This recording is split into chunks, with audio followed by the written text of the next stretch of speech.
लिखिए ग्राफ। नहीं, ग्राफ को पढ़ना। ग्राफ क्या होता है? सर्कल जो आधा बनाए थे बोला लाल वाला पहले क्वेश्चन तो लिखा दीजिए। लिखिए ग्राफ। हाँ, ग्राफ लिखिए, ग्राफ।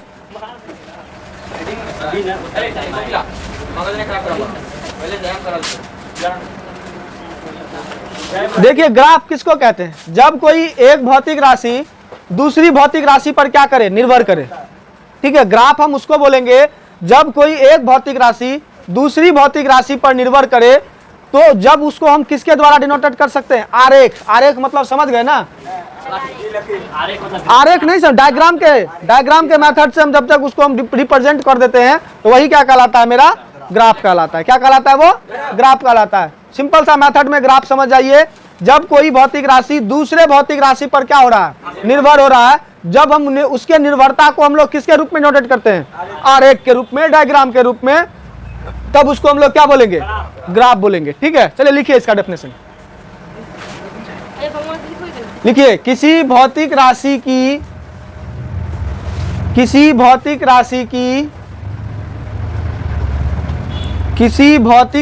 की दूसरे भौतिक राशि पर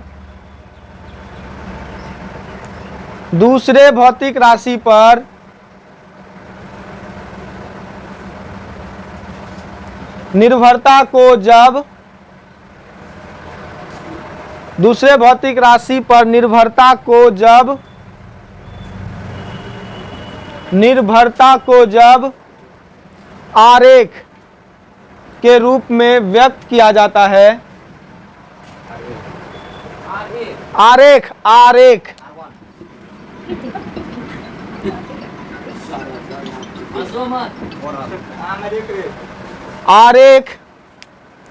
के रूप में व्यक्त किया जाता है, तब इसे ग्राफ कहते हैं।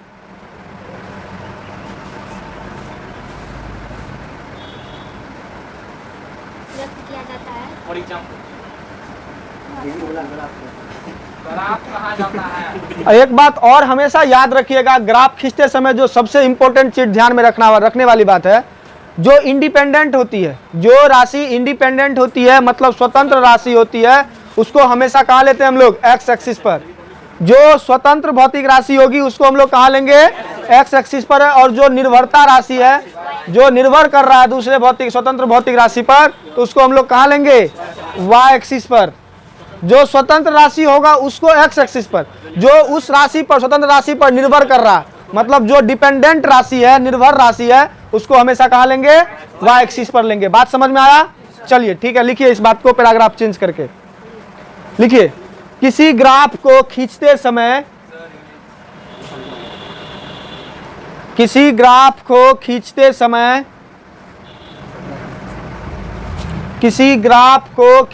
समय यह ध्यान रखा जाता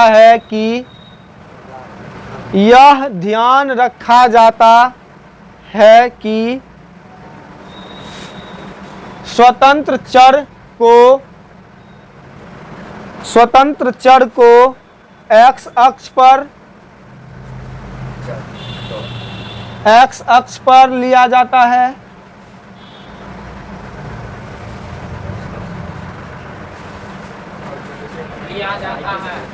तथा निर्भर चर को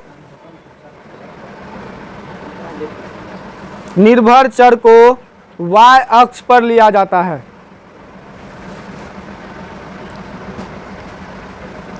बात समझ में आ गया बबुआ?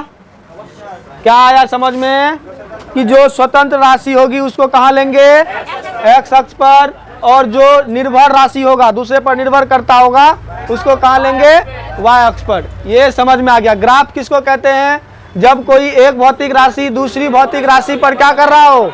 निर्भर कर रहा हो, तो उस कंडीशन में जब उसको हम आरेख के रूप में व्यक्त करते हैं, आरेख मतलब डायग्राम के रूप में जब व्यक्त करते हैं, तब उसी को क्या बोलते हैं हम लोग?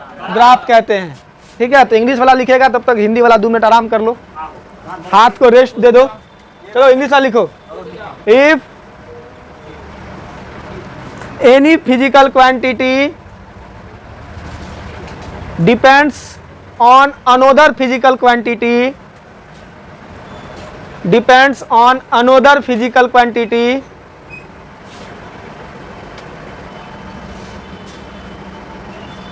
denoted by the diagram, denoted by the diagram is called graph.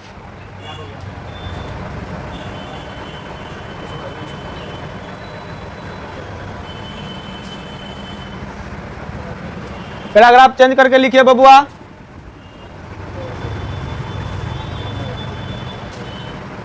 Independent physical quantity always takes x at x axis, या ऑन एट नहीं, ऑन एक्स एक्सिस दीजिएगा।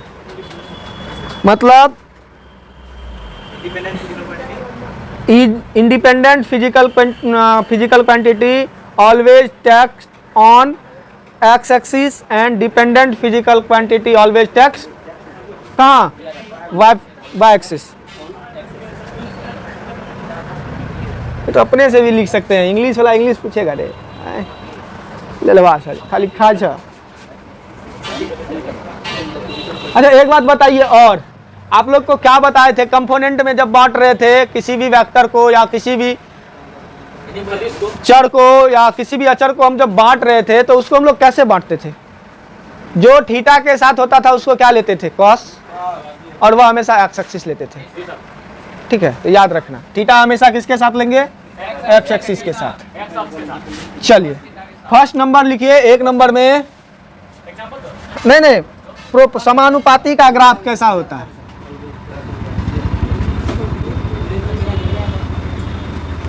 समानुपाती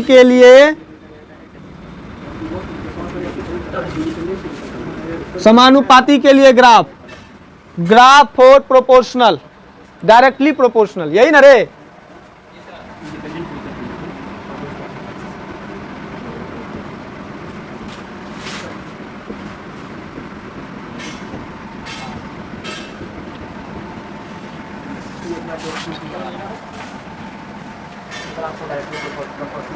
डायरेक्टली प्रोपोर्शनल। अब देखिए इसके लिए ग्राफ क्या होगा, देखो मतलब y समानुपाती क्या होगा, x, y समानुपाती x, मतलब y किस पर निर्भर कर रहा है, x पर निर्भर कर रहा है। इसका मतलब यही है कि y किस पर निर्भर कर रहा है, x पर। तो इसमें स्वतंत्र राशि कौन हो गई बाबू, x। निर्भरता राशि कौन सी हो गई, y। तो इसको हम लोग ग्राफ के तौर पे हमेशा खींचेंगे। तो ये वाला x एक्सिस है और ये वाला, इसमें किसको लेंगे, x को, और इसमें y को। और किसका है, डायरेक्टली प्रोपोर्शनल का ना, तो इसका ग्राफ ऐसे होगा, सीधा बनेगा। और ये आपका क्या कहला जाएगा, थीटा। पहला लिख लीजिए, इसको उतार लीजिए। मतलब प्रोपोर्शनल मतलब क्या हुआ, अगर यदि मतलब x एक्सिस बढ़ेगा तो y अपने आप बढ़ेगा। मतलब नहीं होता है, हम देखो इसको घुमाते हैं, इसको उठाते हैं, नहीं उठाते हैं, हमारा काम क्या है, हम इसको घुमाते हैं तो ये अपने आप उठता है। इसका मतलब इस पर निर्भर कौन करता है, ये निर्भर कर रहा है। तो मतलब इसको हम ऐसे खींच के नहीं उठा रहे हैं, लेकिन ऊपर डायरेक्शन में जा रहा है। हम कर क्या रहे हैं, बस गोल गोल घुमा रहे हैं। गोल गोल घुमाएंगे तो क्या होगा, ये ऊपर की ओर जाएगा। मतलब यह जो है निर्भर कर रहा है उस पर। ठीक है, तो मतलब जो काम हम कर रहे हैं, मान लीजिए x करेंगे, y अपने आप होगा। तो मतलब x कर रहे हैं और y देखिए अपने आप धीरे धीरे उसके डायरेक्शन में जा रहा है, वो कांस्टेंट टर्म में जाएगा। ठीक है, जैसे v is equal to vi graph पढ़े हैं ना, जहां से हमको क्या मिलता है, रेसिस्टेंस मिलता है। vi ग्राफ नहीं पढ़े थे, ओम का नियम में 10 क्लास में खूब रटबे है। तो ओम का नियम v इज इक्वल टू ने पढ़ाया था IR। हाँ, तो यहाँ पर R जो था, R का वैल्यू यही होता था। ये मतलब B जो है वो किस पर डिपेंड कर रहा था, I पर। मतलब धारा का मान बढ़ाएंगे तो वोल्टेज का मान अपने आप बढ़ेगा। किरे लुचवा सा यहाँ सब पढ़ ली रहा, कथी लेते समझ में। चलो उतार लिया इसको। चलिए दूसरा लिखिए, दूसरा इसको मिटा दें, इसको मिटा सकते हैं ना।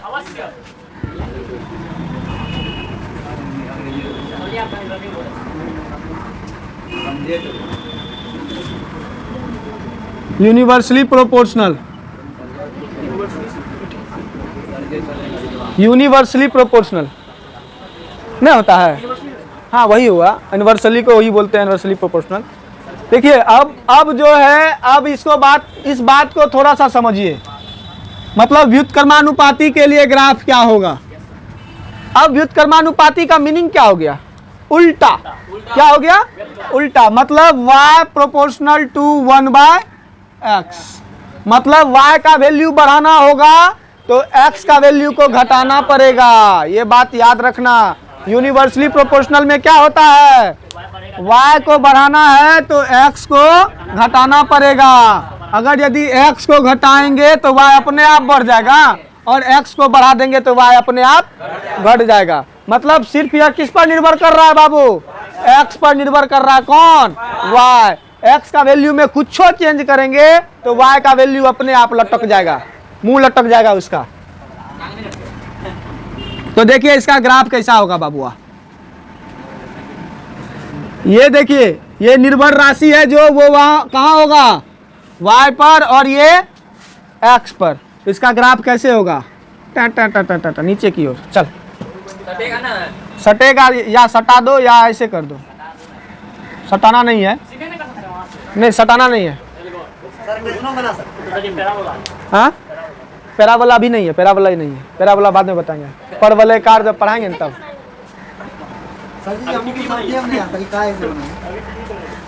हटाना पड़ेगा ना, नीचे जाएगा ना।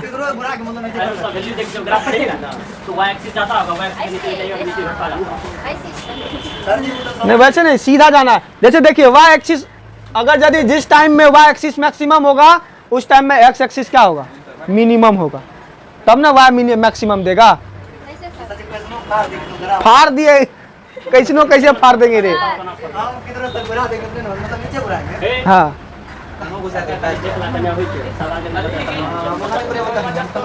अभी देख लो ना यूनिवर्सली का कैसा होता है, डायरेक्टली का कैसा होता है। अब चलिए तीसरा लिखिए, परवलयकार। देखिए ग्राफ 4 पैराबोला, मतलब परवलयकार के लिए। अब घड़ वाला परवल नहीं समझ लेना, ठीक है। ये दूसरा परवल है, ये ग्राफ वाला परवल है, ठीक है। वो होता है गर्मी के दिन में, ये होगा, वो होता है बालू पर, ये कहाँ होगा, कागज पर। वो बालू पर होता है और ये कागज। उससे पेट भरता, उसको खाने से क्या होता है, पेट भरता है, और इसको बनाने से दिमाग का बुद्धि बढ़ता है। इसीलिए अब समझ लीजिए कि परवल अगर यदि ऐसे मिल जाए आप लोगों को तो कच्चा नहीं खा पाइएगा। उसके लिए आपको क्या चाहिए, बुद्धि चाहिए, विवेक चाहिए। उसके लिए आपको पहले ये परवल को जानना जरूरी है, ठीक है। हाँ मतलब y proportional to x square, मतलब अगर यदि स्क्वायर के टर्म में हो, अगर यदि स्क्वायर के टर्म में हो तो वो किसके टर्म में आ जाएगा, पैराबोला के टर्म में आ जाएगा। पैराबोला वो हो जाएगा। उसका ग्राफ कैसा होगा बाबूआ, किसी को नहीं पता है। ये देखिए ये क्या हो गया, y एक्सिस, और इसका ग्राफ ऐसे होगा। हाँ डाउनवर्ड भी हो सकता है। वो अगर यदि 1/x² होगा तब ना, proportional, universally proportional, downward, directly proportional में वो कैसे बनाएंगे?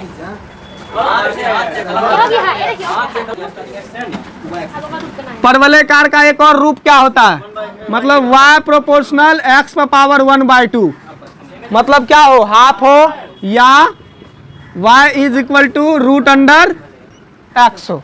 तो इस कंडीशन में ग्राफ कैसा होगा, इस कंडीशन में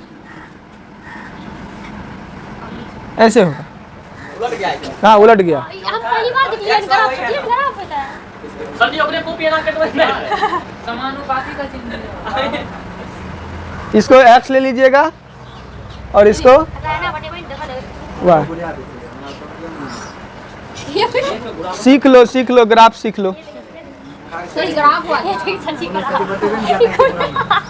फिर हंस दिए, टांग तोड़ देंगे।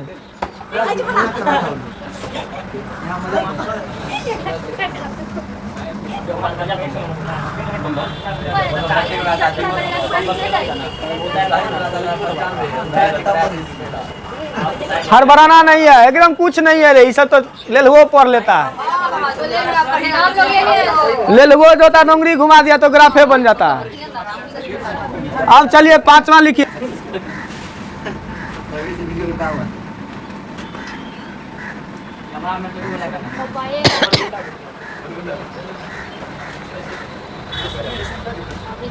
अरे इंग्लिश नहीं लिखा इसका इंडिया कौन चलेगा खाली मोर लगाना ना वही बनाएंगे अरे थोड़ा आते हम कमेंट करते हैं नीतीश कुमार पता है ना? अगर यदि भूलना मत, हमको भूल गए तो धरती भूल जाएगी। ये को समझ नहीं हमको भूल जाओगे तो धरती भूल जाओगे। नहीं रे, चलो कोनो बात ना है।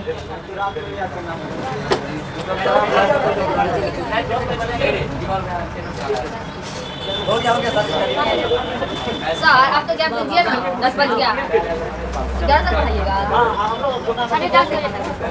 आज ग्राफ खत्म, हो गया, हटा दो सब। ग्राफ खत्म, हो गया ना। अब अभी इतना कितना था छुट्टी। ग्राफ खत्म हो गया। बबुआ बहुत तेज है तुम लोग।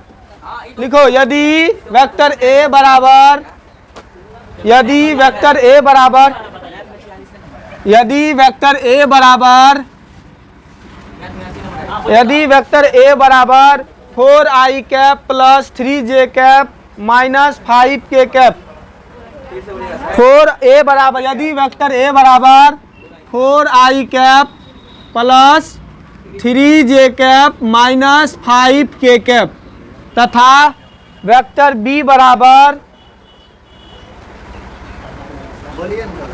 वेक्टर b बराबर 2i cap minus 4j cap plus 2k cap, और वेक्टर b बराबर क्या लिखा है बाबू? 2i cap minus 4j cap plus 2k cap.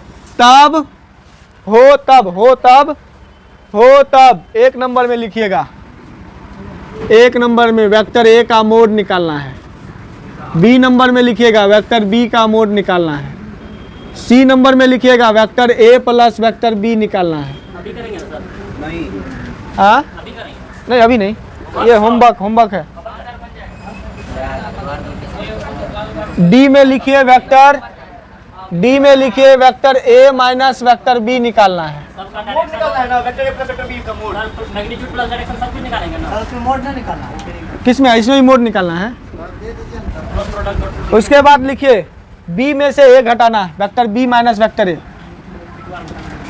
इसका मोड सर जी। हाँ, अब एफ नंबर लिखिए, कौन नंबर?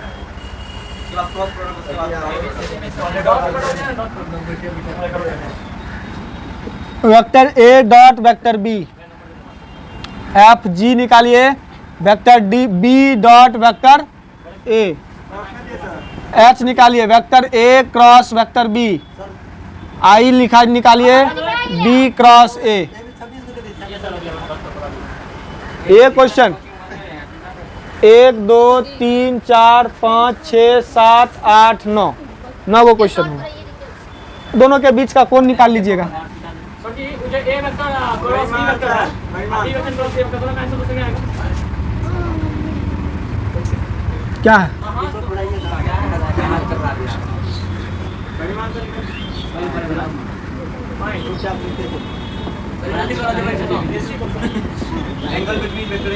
हाँ, ये निकाल लीजिएगा, डॉट प्रोडक्ट से निकाल लीजिएगा। हाँ, कहाँ आना चाहिए?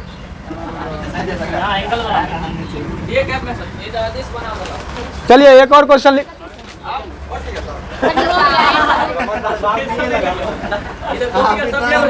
एक और क्वेश्चन लिखिए। यदि vector A cross vector B का मोड, यदि vector A cross vector B का mod is equal to root under three vector A dot vector B का मोड